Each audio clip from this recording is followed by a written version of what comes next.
អនុញ្ញាតគោរពជម្រាបសួរពុកម៉ែបងប្អូនប្រជាពលរដ្ឋខ្មែរជាទីគោរពនិងជាទីរាប់អានជួបគ្នាជាមួយនឹងខ្ញុំបានបាក់ខាត់ស្តង់ដារទៀតហើយតកតងទៅនឹងព័ត៌មានថ្មីនៅក្នុងដៃលោកអ្នកតែម្ដងតកតងទៅនឹងព័ត៌មានជាតិនិងអន្តរជាតិពុកម៉ែបងប្អូនបាទផ្ទុះការភ្ញាក់ផ្អើលមែនទែនបន្ទាប់ពីមានការចេញផ្សាយដោយបណ្ដាញសារព័ត៌មានបានលំដាប់អន្តរជាតិដែលបានចុះផ្សាយតកតងទៅនឹងប្រទេសថៃអញ្ចឹងបានគេឆាប់មានបាទថៃជាប់លេខ1នៅអាស៊ីនិងជាប់លេខ5លើពិភពលោកជាប្រទេសបោកអ្នកទេសចរខ្លាំងជាងគេបំផុតកាលពីពេលថ្មីនេះមានគេហទំព័រមួយដែលមានឈ្មោះថា Travel or Path បានចេញផ្សាយអត្ថបទមួយនិយាយពីបណ្ដាប្រទេសបាទចំនួន5នៅលើពិភពលោកដែលមានការឆោបបោកអ្នកទេសចរបាទខ្លាំងជាងគេបំផុតលើពិភពលោកដោយក្នុងចំណោមប្រទេសទាំង5នោះមានប្រទេសបាទជិតខាងយើងបាទជាប់ភូមិផងរបងជាមួយគ្នាផងដែរធ្វើឲ្យប្រទេសមួយនេះคล้ายជាថប់បាទកំពូលប្រចាំអាស៊ីដែលបោកប្រាស់អ្នកទេសចរក្នុងប្រទេសខ្លាំងខ្លាជាងគេបំផុតប្រទេសថប់ទាំង5ដែលជាប់ឈ្មោះជាប្រទេសបោកអ្នកទេសចរច្រើនជាងគេបំផុតលើពិភពលោករួមមានលេខ1គឺប្រទេសអេស៊ីបលេខ2បារាំងលេខ3ឥណ្ឌាលេខ4ប្រទេសទូគីនិងលេខ5បានទៅលើប្រទេសថៃនេះឯងតាមការរៀបរាប់ពីគេហទំព័រ Travel or Path បានពិពណ៌នាប្រទេសថៃជាដែនដីនៃស្នាមញញឹមប៉ុន្តែនៅភូកេតនិងបាងកកស្នាមញញឹមទាំងនោះគឺតែងតែលាក់បង្កប់កលល្បិចបោកប្រាស់ធ្ងន់ធ្ងរជនបោកប្រាស់ទាំងនោះគឺឆ្លៀតឱកាសផ្ដោតគោលដៅលើអ្នកទេសចរទាំងដែលអ្នកទេសចរនៅបាទទៅទីនោះដើម្បីតែភាពរីករាយនិងសប្បាយតែប៉ុណ្ណោះការឆោបបោកទាំងនោះមានដូចជាករណីបាទ1ពេលអ្នកទេសចរជួលម៉ូតូបាទទឹកជិះ1ម៉ោងដល់ពេលយកមកសោកវិញម្ចាស់ម៉ូតូក៏លេងល្បិចចង្អុលថាមានស្នាមឆ្កូតដែលមិនដឹងថាមានតាំងពីពេលណាមកនោះទេហើយទាមទារឲ្យអ្នកទេសចររូបនោះសងសំណង$1000សហរដ្ឋអាមេរិកហួសហេតុជាងនេះទៅទៀតនោះប៉ូលីសថៃក៏ចូលដៃជាមួយនឹងជនខិលខូចទាំងនោះទៀតដោយគម្រាមចាប់ខ្លួនបើសិនមិនសងសំណងទៅកាន់ម្ចាស់ម៉ូតូទឹកដែលឡែកករណីមួយទៀតកើតឡើងចំពេលអ្នកទេសចរដែលចង់ទៅលេងវាំងជួបអ្នករត់តុកនៅក្បែរនោះគេប្រាប់ថាវាំងបិទហើយដោយលើកហេតុផលថាក្នុងវាំងគេរៀបចំពិធីសាសនាឬបោសលាងសម្អាតអីចឹងទៅដោយយកលេសសុំជូនទៅកន្លែងផ្សេងវិញដូចជាទៅហាងលក់ត្បូងជាដើមដើម្បីពួកគេទទួលបានកុំមីសុងបាទលុយយ៉ាងច្រើនសម្បើមតែម្ដងចឹងពួកបងប្អូនអាពូជថៃនេះទៅណាក៏មិនច្រឡំគេដែរដូចខ្ញុំនិយាយចឹងវាជាពូជចោលជាពូជបោកប្រាស់ណាខ្ញុំតែងតែនិយាយខ្ញុំបានទៅលេងថៃដែរបាទជិះយន្តហោះពីខ្មែរទៅតែ40-50នាទីដល់ហើយបាទនៅពលានយន្តហោះសវណ្ណភូមិខ្ញុំធ្លាប់ទៅនឹងពួកម៉ែបងប្អូនណាបាទទទួលស្គាល់អ្នករត់តុកនោះគឺល្បិចមែនកាលនោះគឺខ្ញុំទៅលក្ខណៈបាទកីឡា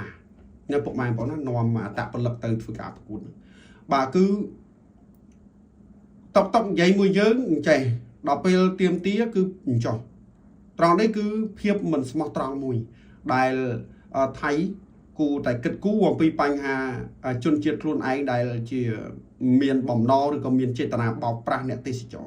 ណាខ្ញុំសូមនិយាយតែម្ដងចុងក្រោយពុកម៉ែបងប្អូនណាពី start ធ្វើការប្រកួតទៅកន្លែងស្នាក់នៅនៅបទូណាមគឺខ្ញុំដើរទៅតែម្ដងដោយសារវាញ៉ៃញ៉ៃពេកនៅទី1គឺស្ថានភាពការកកស្ទះទី2គឺបញ្ហាការធ្វើដំណើរ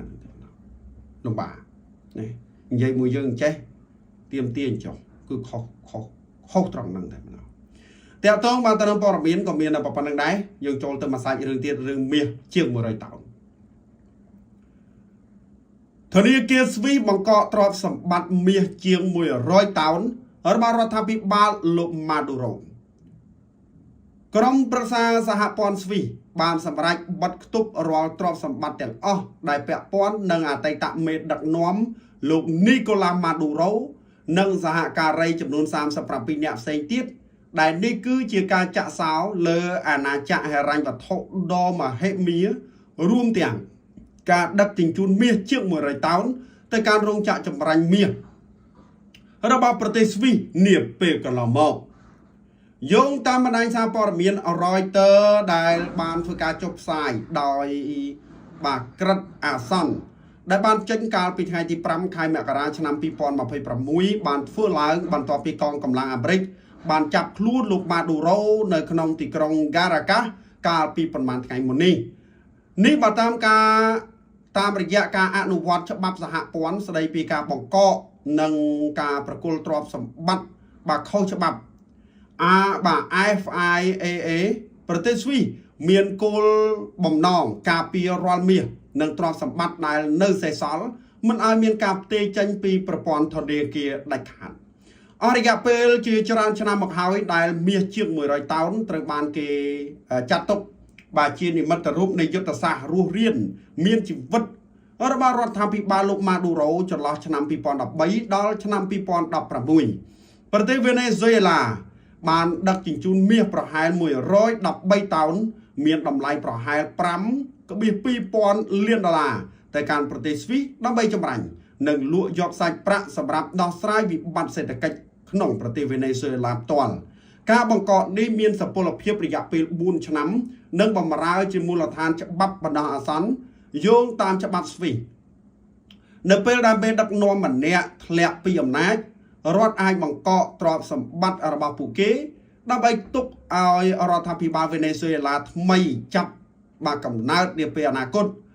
ចាប់ផ្ដើមនីតិវិធីផ្លូវច្បាប់ដើម្បីទាមទារទ្រព្យសម្បត្តិទាំងនោះត្រឡប់ទៅវិញបាទមិនមែនមានន័យថាគេបង្កកឲ្យគេយកទេណាគឺអត់ទេគេទុកឲ្យមេដឹកនាំថ្មីដើម្បីរៀបចំច្បាប់ថ្មីចងក្រងយកទៅដកយកមាសនឹងយកមកប្រើការជួយដល់វេណេស៊ុយអេឡាវិញបាទនេះគឺជារឿងល្អរដ្ឋាភិបាលស្វីសបានបញ្ជាក់ថាគោលដៅចុងក្រោយគឺដើម្បីធានាថាប្រាក់ទាំងនេះនឹងត្រូវបានយកទៅប្រើប្រាស់សម្រាប់ជាប្រយោជន៍ដល់ប្រជាជនវេណេស៊ុយអេឡាគ្រប់រូបសូមជម្រាបជូនផងដែរថាលោកម៉ាឌូរ៉ូកំពុងត្រូវបានឃុំខ្លួននៅទីក្រុងញូវយ៉កសហរដ្ឋអាមេរិកកាលពីថ្ងៃទី6ខែមករាលោកបានបង្ហាញខ្លួនជាលើកដំបូងនៅក្នុងតុលាការសហព័ន្ធបាទManhattanដើម្បីប្រឈមមុខនឹងការចោទប្រកាន់ពីបទភេរវកម្មគ្រឿងញៀននិងការខុបខិតនឹងការលាងលុយកខ្វក់លោកម៉ាឌូរ៉ូបានបដិសេធរាល់ការចោទប្រកាន់បានបញ្ជាក់ថាខ្ញុំគ្មានទោសទេខ្ញុំនៅតែជាប្រធានាធិបតីនៃប្រទេសរបស់ខ្ញុំពាក់ព័ន្ធទៅនឹងការចាប់ខ្លួននេះអគ្គលេខាធិការលោកអេនតូនីញ៉ូគូតារ៉េសបាទគេហៅថាអគ្គលេខាធិការអង្គការសហប្រជាជាតិបានព្រមានថាសកម្មភាពរបស់អាមេរិកបានបង្កើតគំរូដ៏អាក្រក់សម្រាប់ច្បាប់អន្តរជាតិខណៈដែលទីក្រុងវ៉ាស៊ីនតោនបានការពារការវាយឆ្មក់នេះថាជាសកម្មភាពអនុវត្តច្បាប់ប្រឆាំងនិងជាប់ចោទដែលរត់គេចខ្លួនប្រទេសចិននិងរុស្ស៊ីក៏ចេញថ្កោលទោសរឿងនេះថាជាការប្រើប្រាស់កម្លាំងបាយយ៉ាងកំរោលប្រឆាំងនឹងរដ្ឋអធិបតេយ្យភាពអញ្ចឹងពុកបានបងណាបាទមាស113តោននេះគឺអត់មានបត្តនាទេគឺគេទុកដើម្បីជួយដល់ប្រជាពលរដ្ឋរបស់វេណេស៊ុយអេឡាសង្ឃឹមថានឹងមានមេដឹកនាំល្អបន្ទាប់ពីលោកម៉ាឌូរ៉ូត្រូវបានចាប់ខ្លួនជាចុងក្រោយសូមជម្រាបលាបាទ